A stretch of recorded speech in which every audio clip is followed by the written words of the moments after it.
చేసుకొని భుజానికి ఆపరేషన్ చేయించుకొని నిన్ననే మా పవన్ కళ్యాణ్ గారు ఆపరేషన్ జరగడం జరిగింది, సక్సెస్ జరగడం జరిగింది.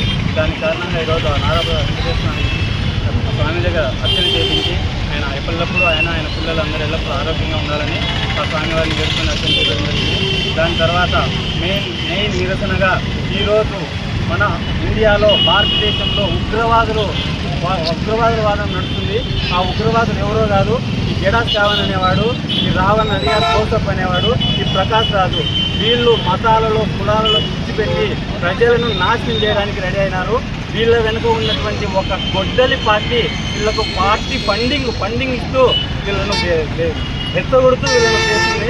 ఫస్ట్ ఈ ఫండింగ్ ఇచ్చి ఇలాంటి వాళ్ళని ఎంకరేజ్ చేసినటువంటి ఆ గొడ్డలి పార్టీ ఏదో ఉందో, లేదా వీళ్ళు సపరేట్గా ఎన్నికల మత పార్టీ ఏదైనా ఉందో వాళ్ళను తీవ్రంగా శిక్షించాలని చెప్పేసి మేము నిరసన తెలుపుతున్నాము. ఇలాంటి దేశద్రోహులు ఉన్నంత కాలం మన భారతదేశ సౌరవిభజన బాగుపడదు, భారతదేశంలో ప్రజలు బాగుపడరు, ఎవరు బాగుపడరు. వీళ్ళకి ఎప్పుడు మత కలగాలు కావాలి, డబ్బులు కావాలి, ఫండింగ్ వీళ్ళకి ఇదే.